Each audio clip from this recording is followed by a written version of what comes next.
चलिए फ्रेंड्स, कल हमने 1.1 पढ़ा था। आज हम पढ़ेंगे क्लास 11th की 1.2।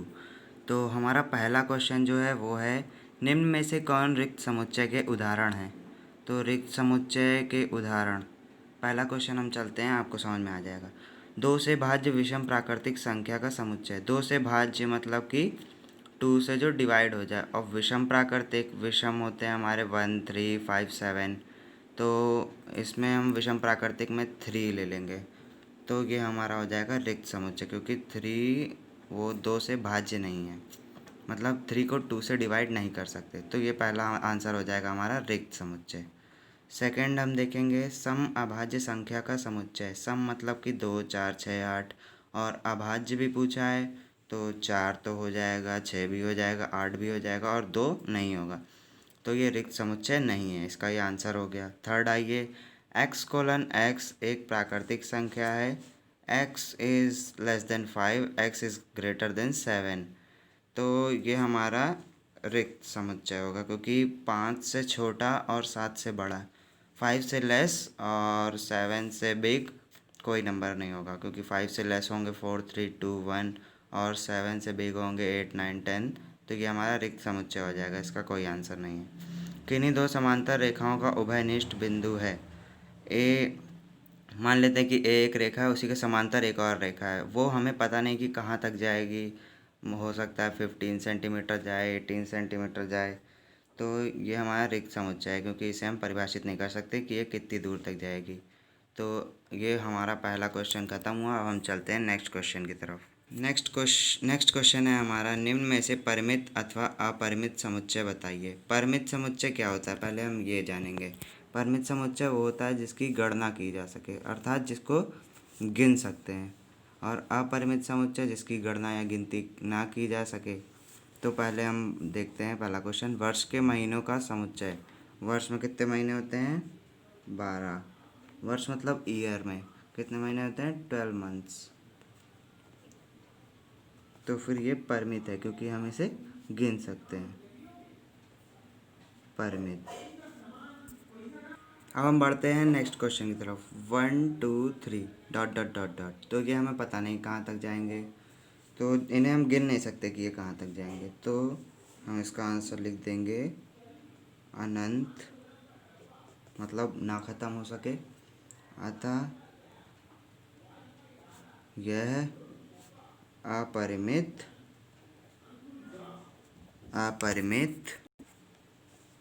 समुच्चय है।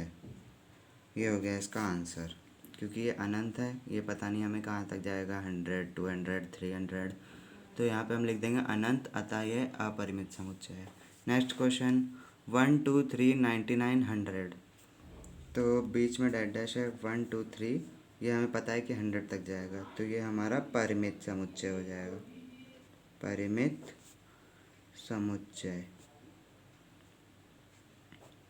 नेक्स्ट क्वेश्चन देखेंगे, 100 से बड़े धन पूर्णांकों का समुच्चय। 100 से बड़े क्या क्या होते हैं? 101, 102, 103, ऐसे ही बहुत से होते हैं। तो ये हमारे सब प्लस में होते हैं, तो ये हमें पता नहीं कि कहाँ तक जाएंगे। तो ये हमारा अपरिमित समुच्चय है। अपरिमित समुच्चय, क्योंकि हम इन्हें गिन नहीं सकते कि कहाँ तक जाएंगे। समुच्चय। अब हम नेक्स्ट क्वेश्चन की तरफ बढ़ते हैं। लिखा है कि 99 से छोटे अभाज्य पूर्णांकों का समुच्चय। 99 से छोटे और अभाज्य बोला है, तो 2, 3, 5, 7, 11, ये हमारा जाएगा कहाँ तक कि 99 तक। तो इन्हें हम गिन सकते हैं, तो ये हमारे परिमित हो गए।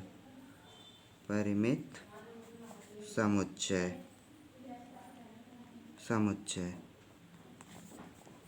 परिमित समुच्चय हो गया ये हमारा। अब नेक्स्ट क्वेश्चन है हमारा, निम्न समुच्चय में से कौन परिमित है और कौन अपरिमित। इसमें भी हमें परिमित और अपरिमित बताना, पर ये क्वेश्चन थोड़े अलग हैं। एक्स अक्ष के समांतर रेखाओं का समुच्चय, ये एक्स अक्ष है, इसी के समांतर एक और रेखा है, तो ये अपरिमित समुच्चय। जैसा कि ऊपर मैं आपको बता चुका हूँ कि ये रेखा हमें पता नहीं कहाँ तक जाए, तो ये अपरिमित समुच्चय है, अपरिमित समुच्चय। नेक्स्ट क्वेश्चन है हमारा अंग्रेजी वर्णमाला के अक्षरों का समुच्चय। तो हमें पता है कि अंग्रेजी इंग्लिश अल्फ़ाबेट 26 होते हैं, 26 होते हैं, तो इन्हें हम गिन सकते हैं। तो ये हमारा परिमित होगा, जैसा मैं ऊपर बता चुका हूँ कि जिन्हें हम गिन सकते हैं वो परिमित होता है। ये इसका आंसर है और ये इस वाले का आंसर है। नेक्स्ट चलते हैं हम। नेक्स्ट क्वेश्चन, निम्न में बताइए a is equal to B है अथवा नहीं।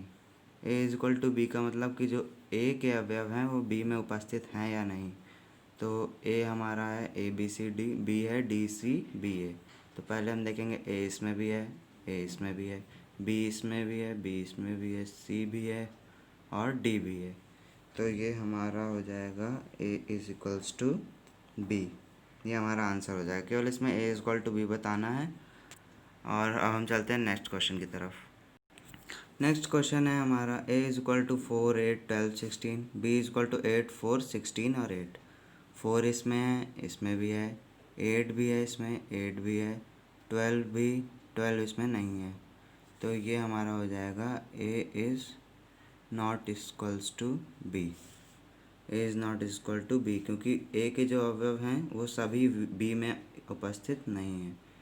क्या उपस्थित नहीं है? 12 नहीं है केवल इसमें, तो इसलिए हम इसे a is not equal to b कर देंगे। नेक्स्ट क्वेश्चन है हमारा a is equal to 2 4 6 8 10, b is equal to x colon x, सम धन पूर्णांक। सम धन 2 4 6 8 10, सम हमारे यही तो होते हैं ना, 2 4 6 8 10।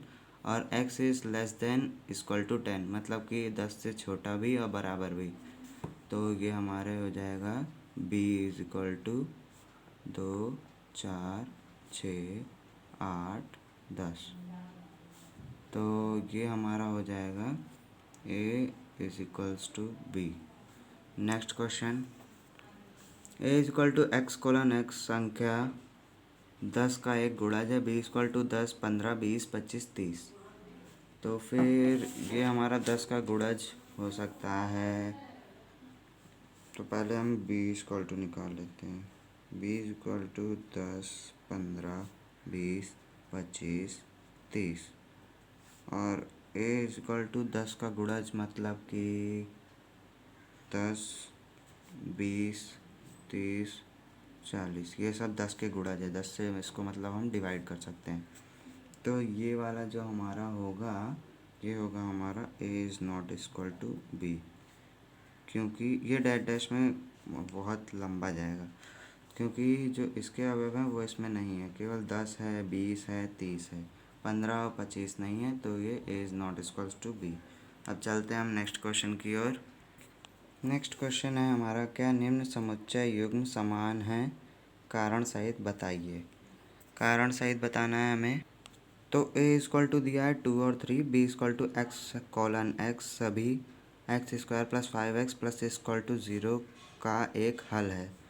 तो एक्स स्क्वायर, ये हमारा द्विघात समीकरण दिया हुआ है, इसे हमें हल करना है। 5x plus 6 is equals to 0, इसे हल करना है हमें।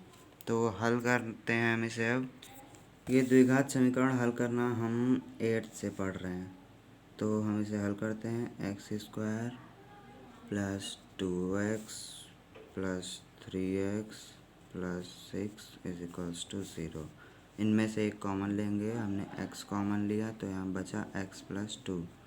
यहाँ पे हमने प्लस 3 कॉमन लिया तो यहाँ बचेगा x प्लस 2। अब इन दोनों को कर लेंगे हम एक तरफ। x plus 3 is equals to 0, तो x इज इक्वल टू आ जाएगा -3। y का निकाल लेंगे, नहीं x दूसरे का निकालेंगे। x plus 2 is equal to 0, x is equal to -2। तो इसके दो अवयव -3 और -2 आ गए हैं। तो अब हम देखेंगे कि पिछले अवयव थे हमारे 2 और 3, ये हमारे निकल आए हैं b के, ये थे हमारे a के। तो ये दोनों बराबर नहीं हैं, ये प्लस में है सारे, ये दोनों माइनस में हैं। तो a is not equal to b, ये हो जाएगा इसका आंसर। अब हम चलते हैं नेक्स्ट क्वेश्चन की तरफ।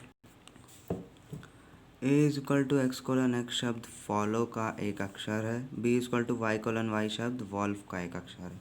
तो जैसे कि हम पहले बता चुके हैं कि इसमें जो वर्ड हैं वो बार बार रिपीट नहीं होंगे। तो ए इज इक्वल टू हमारा हो जाएगा F O L W, W यहाँ पे हो जाएगा एफ ओ एल डब्ल्यू। और बी इज इक्वल टू हो जाएगा डब्ल्यू ओ एल एफ। तो डब्ल्यू इसमें भी है, इसमें भी है, ओ एल एफ सब है इसमें।